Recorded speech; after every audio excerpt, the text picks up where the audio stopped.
What if I told you that the first followers of Christ were not just believers, they were practitioners of a powerful spiritual technology? In the next minutes, we will unseal the forbidden spells hidden in the sands of Egypt, a practical faith the church later branded as heresy to erase your personal power. This isn't just forgotten history. This is the story of your lost spiritual inheritance. Have you ever felt that the raw, miraculous power that launched a global faith has been diluted? You are about to discover the source. There is a strange and profound silence that many of us feel when we hold ancient, sacred texts in our hands. We read stories of a power that seems to operate outside of all known laws of reality, a power that stills storms with a word, heals the incurable with a touch, and speaks with an authority that fundamentally reshapes the world. We feel the echo of that power in our bones, a deep and ancient resonance within our soul that recognizes this not as mere story, but as a transmission of truth. And then we close the book. We look up from the sacred page and into the mirror of our own lives, at our own world, and the silence returns. The miracles feel trapped behind glass, hermetically sealed in the past, like beautiful faded photographs of an era we can no longer access. This creates a profound spiritual dissonance, a persistent ache in the heart of the modern seeker. We are told we have inherited a faith that can move mountains, yet so many of us feel fundamentally unable to move the persistent mountains of our own anxiety, our own doubt, our own feeling of powerlessness. This is not a failure of your belief. It is not a failing in your spirit. It is a legitimate mystery that deserves to be investigated with courage and an open mind. The promise made to us was explicit, direct, and leaves no room for misinterpretation. In the Gospel of John, the master teacher looks his followers in the eye and says, "Very truly I tell you, whoever believes in me will do the works I have been doing, and they will do even greater things than these." Let that land for a moment. Not the same things, greater things. This was not offered as a poetic metaphor or a comforting platitude. It was presented as a direct transfer of a legacy, a handing over of the keys to a kingdom of profound spiritual capability. So the question that hangs in the silent halls of the centuries is not if this power is real, but what happened to the operational manual? Where did the instructions for our inheritance go?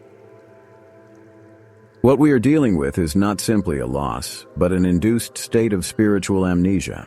This is a condition not brought on by simple forgetfulness over time, but by being intentionally taught, generation after generation, to forget a key part of our own story. We have been conditioned to believe that this active, creative power was a unique gift for a chosen few in a distant past, and that our role now is simply to have faith in those ancient stories. We have been taught to become an audience to the past rather than active creators in the present. This amnesia is the veil that has been drawn over our own potential. It is the feeling that a vital chapter has been carefully, methodically, ripped from the book of our heritage. And in its place, we were given a new story, a story of patience, of waiting, of hoping for an external intervention from a distant God, rather than the original story of practice, of knowing, of becoming a direct participant in the divine creative flow. So that quiet but persistent longing you feel for something more, that deep intuition that a more direct, more potent connection to spiritual power must be possible. That is not a fantasy. That is your true memory, stirring beneath the layers of conditioning. It is the echo of the lost instructions, calling out from the silence, inviting you to find them once more. To find the source of this lost power, we must travel back in time. Not to the rolling hills of Galilee, but to the hot, dry sands of Egypt. In the centuries following Christ's life, Egypt, and specifically the city of Alexandria, was not merely a place on a map. It was a spiritual alchemical forge. Imagine a crucible, heated by the intensity of 1,000 different philosophies, where the world's most potent spiritual traditions were being melted down and fused together.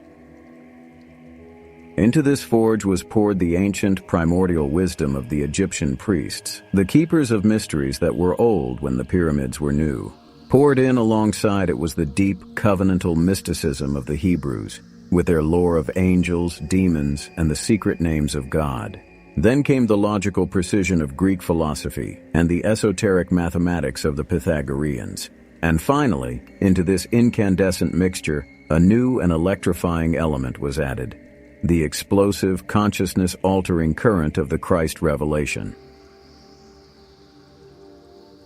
The early Christians of Egypt were breathing this alchemical air. They were not living in a vacuum. For them, faith was not a sterile intellectual pursuit. It was a dynamic, creative process of synthesis. The papyrus scrolls they left behind, preserved by the miracle of the dry climate, are not just historical artifacts. They are the crystallized results of this incredible spiritual metallurgy. They are the proof of what was forged. At the heart of this forge was a concept the Egyptians called Heka. We translate it today as magic, but this word is a pale shadow of the original meaning. Heka was not a set of spells to bend reality. Heka was understood to be the operating system of the universe itself. It was the divine energy of creation, the power of utterance, the force that turns divine thought into manifest reality. For the Egyptians, the entire cosmos was brought into being through a divine act of Heka. When these early mystics encountered the teachings of Jesus, they did not see a contradiction to this worldview. They saw its ultimate fulfillment. They understood that the name of Jesus was not merely a title to be worshipped, but a master frequency. It was a resonant key that could directly access and modulate the creative energy of Heka in a way that was more direct, more potent, and more personal than anything that had come before. And we know with absolute certainty that this mystical, practice-oriented form of faith was not some fringe movement.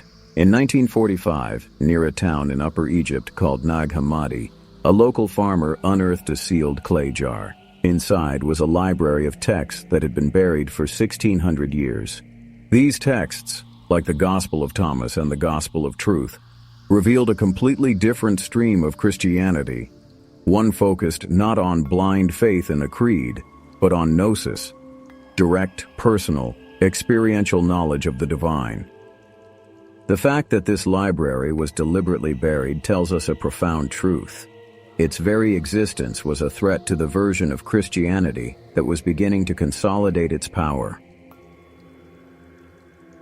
But if this fusion of power and practice was so natural, so potent, why did it become Christianity's most dangerous secret? The answer lies in a battle, not of good versus evil, but for the very definition of power itself. To understand the disappearance of this practical spirituality, we must face the central paradox of the early faith.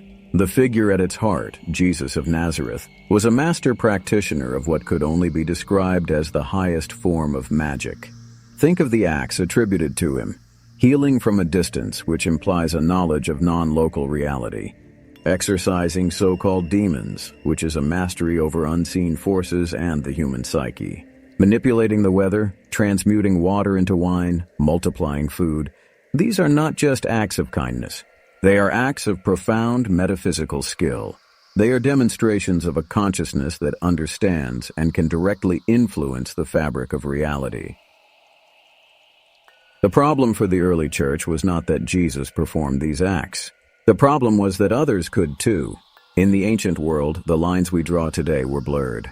There were Apollonius of Tyana, Simon Magus, and countless other philosophers, shamans, and healers who were also reported to perform miracles. So, the fledgling Christian institution faced a critical branding problem. How do you establish your founder as uniquely divine when his works look so similar to those of other powerful practitioners? The solution was a stroke of political and theological genius. They didn't deny the power of others. Instead, they redefined its source. The distinction between a miracle and magic was born. It is not a spiritual distinction, but a political one. It's a line drawn in the sand, not by God, but by men seeking to build an institution. The new rule was simple. Power that flowed through the sanctioned channels of the church, through its bishops, its priests, and its sacraments, was a miracle, a holy gift from God.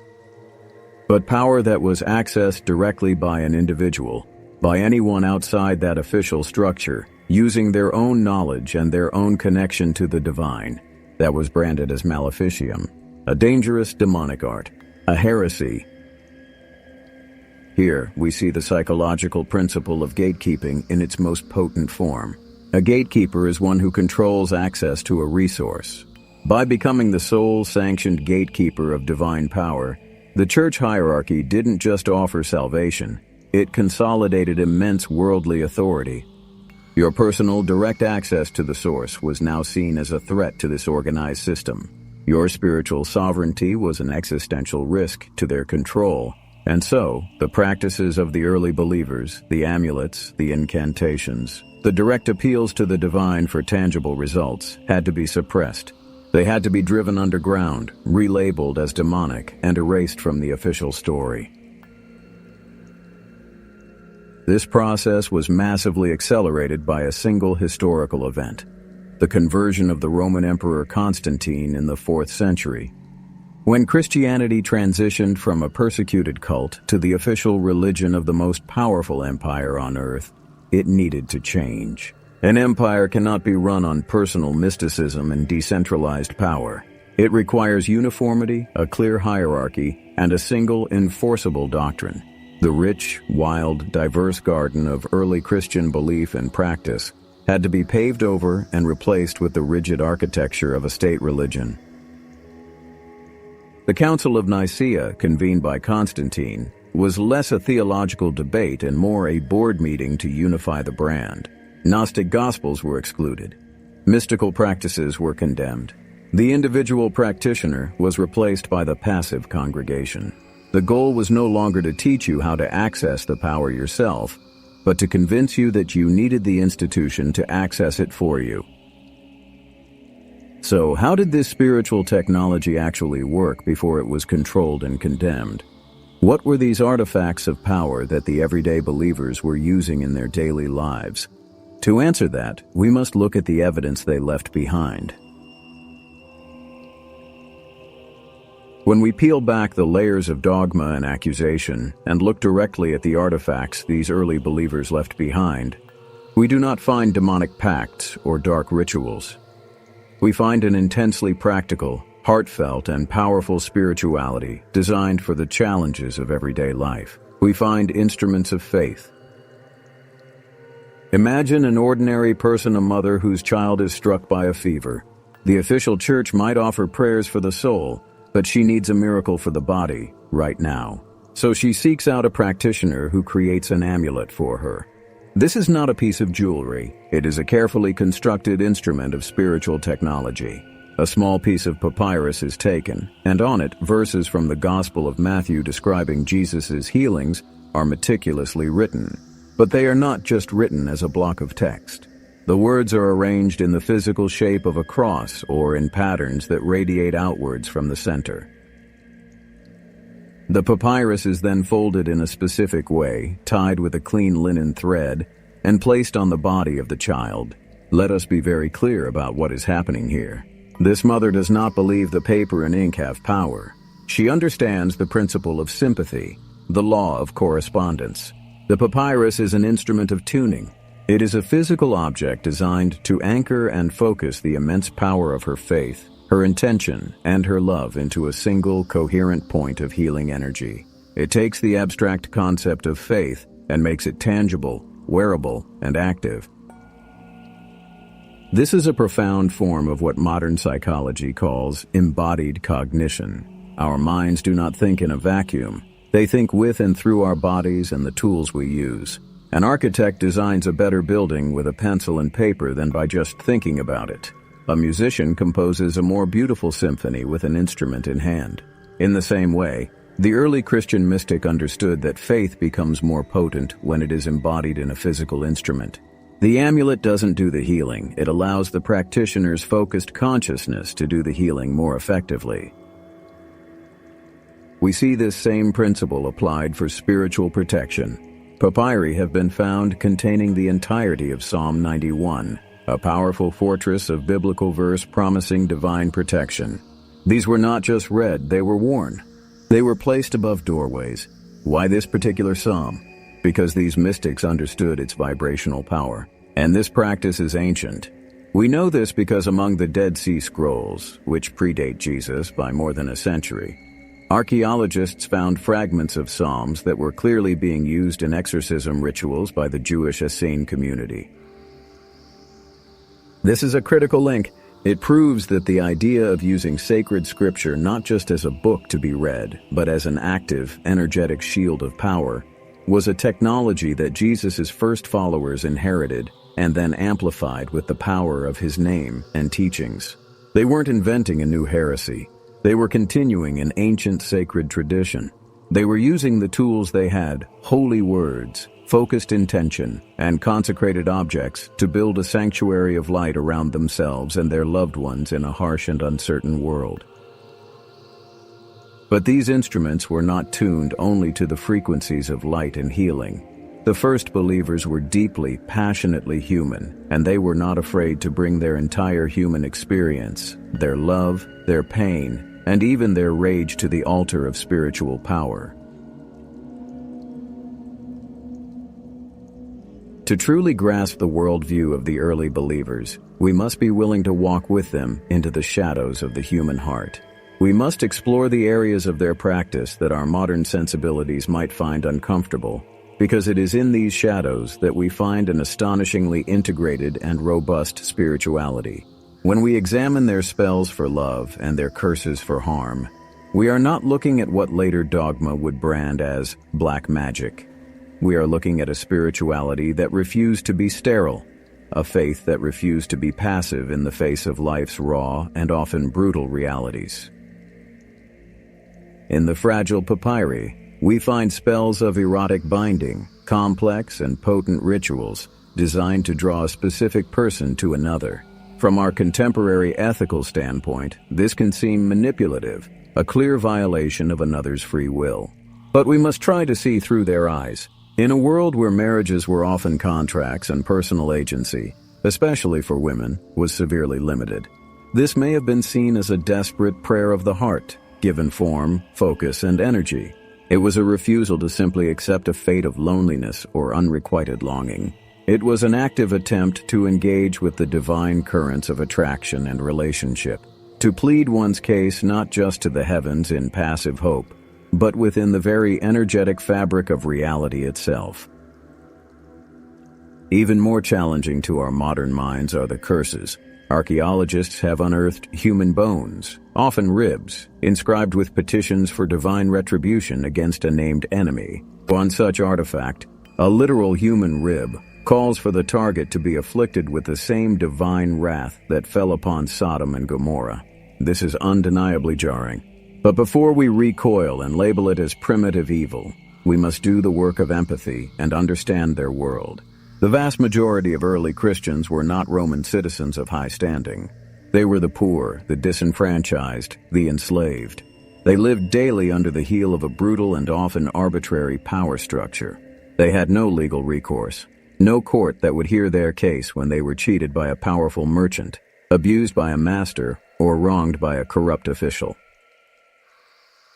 What do you do when justice is not just blind, but entirely absent? You appeal to a higher court. These curses are better understood not as acts of malicious hatred, but as a form of spiritual litigation.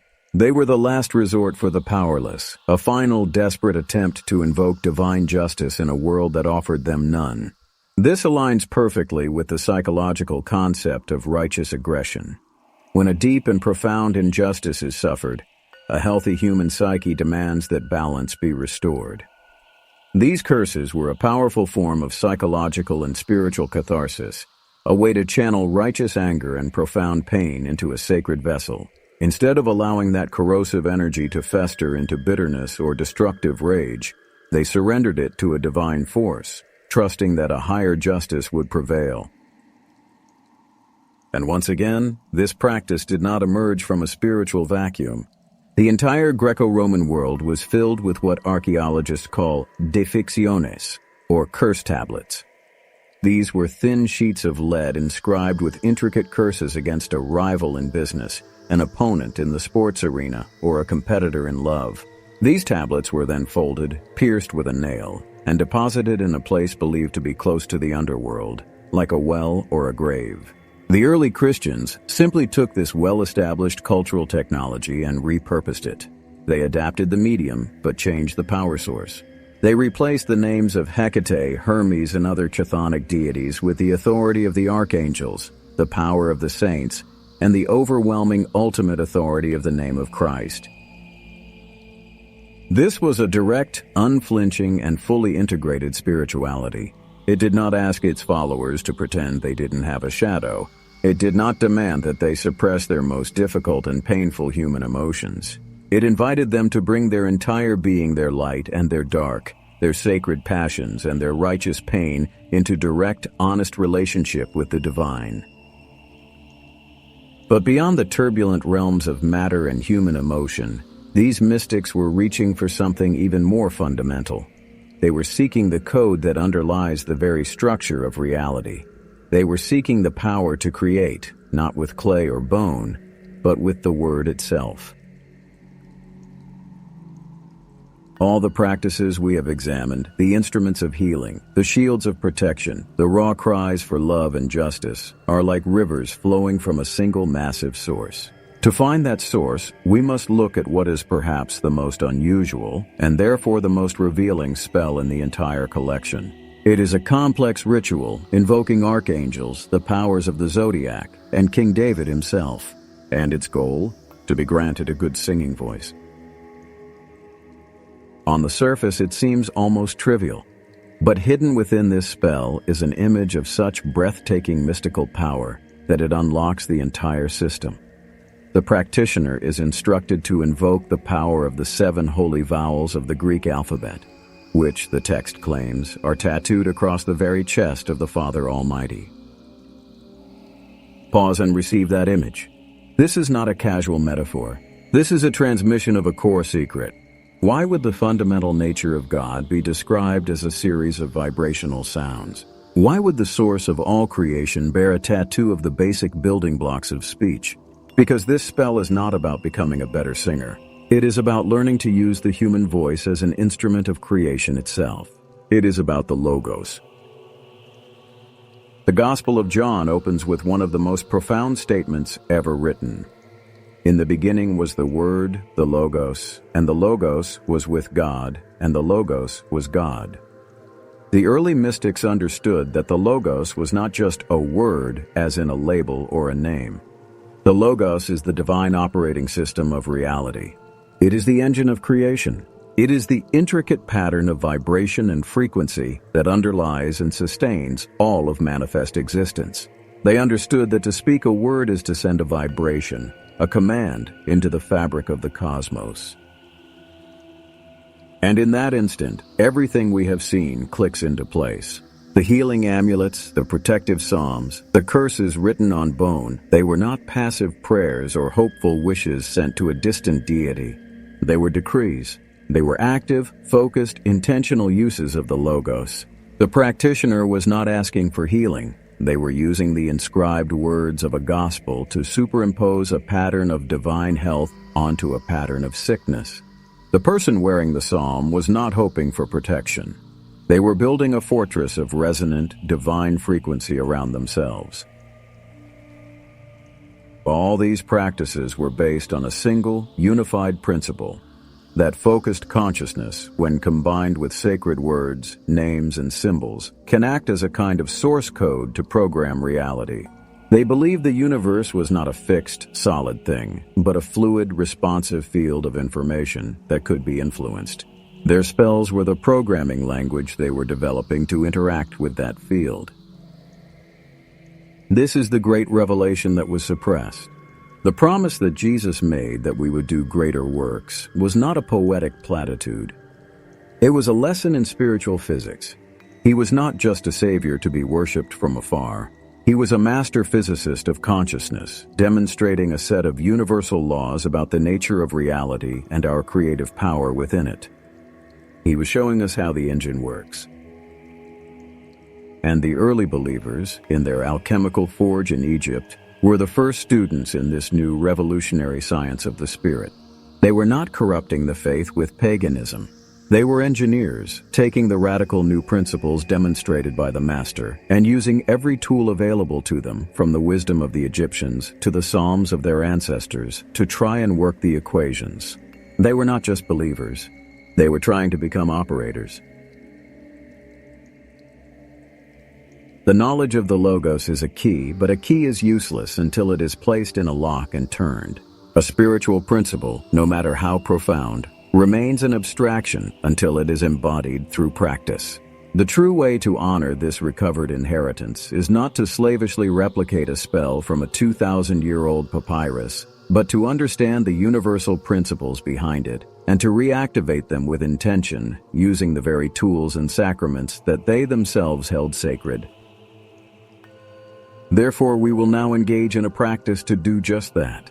This is not a spell. It is a rite of consecration, an ancient and powerful method for establishing a space of spiritual sovereignty. We will call it the rite of sanctuary. It is designed to cleanse your personal space, whether it is a single room or your entire home, and establish it as a fortress of light, sealed against external negativity and resonant with your own divine authority. First, the consecration of the elements. Take a simple vessel, a glass or a bowl, and fill it with water. Then take a pinch of salt. In nearly every ancient tradition, salt was a symbol of purity, preservation, and the incorruptibility of a sacred covenant. As you drop the salt into the water, watch it dissolve, and speak these words aloud, infusing the water with your intention.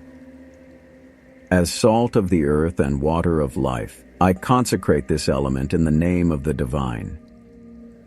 You have now created holy water, an instrument of tuning, just as our ancestors did. Next, the seal of the four corners. The four corners of a room represent the totality of your material world, the boundaries of your physical sanctuary. Begin in the corner of the room that faces east, where the sun rises. Dip the fingers of your right hand into the consecrated water and trace in the air before you the simple sign of a cross, or if you prefer, simply visualize a point of radiant light. As you do, make this declaration. By sacred authority, this space is sealed and protected. Move to the south and do the same. Then to the west, and finally to the north. With each declaration, feel the walls of this space becoming less physical and more like walls of shimmering protective energy. Finally, the declaration of sovereignty. Stand in the center of your newly sealed space. This is the pillar of your temple. You have prepared the sanctuary. Now you will enthrone the authority within it, your own connection to the divine. You will now recite verses from the ancient Fortress of Power, Psalm 91. You will not be pleading. You will be reminding the universe of a divine contract that is already in place. Speak these words aloud with calm and deliberate authority. Because I have made the Lord my dwelling place, no evil shall be allowed to befall me, no plague come near my tent. For he will command his angels concerning me, to guard me in all my ways. Take a deep breath. Feel the shift in the air. You have just participated in a timeless rite. You have used the ancient principles of intention, sacred elements, and the power of the word to transform a simple physical space into a living sanctuary. A place where you are not a passive resident, but the sovereign authority. And so our journey through the sands of time comes to a close for now. We have seen that the forbidden magic of the first believers was never a heresy. It was their inheritance. A vibrant, practical, and powerful spirituality designed not just to be admired in stories, but to be lived, to be practiced, to be felt in the very fabric of one's life, in the quiet moments of need and the passionate cries of the heart. The great secret we have uncovered today is that this inheritance was never truly taken from you. It could not be. It is woven into your very being. The power was not lost. it was only silenced. The keys are not in a buried papyrus, but in the recognition that the same logos that spoke worlds into existence lives in your voice, waiting to be decreed. So I leave you with this to contemplate as you move back into the flow of your day. What sanctuary, be it in your home or in your soul, will you seal and protect first? If you performed the rite of sanctuary with us, share the single word sanctuary in the comments below to anchor this energy and connect with others who have done the same. And if you are ready to unseal more of the world's lost knowledge, subscribe and join our community of mystic sages.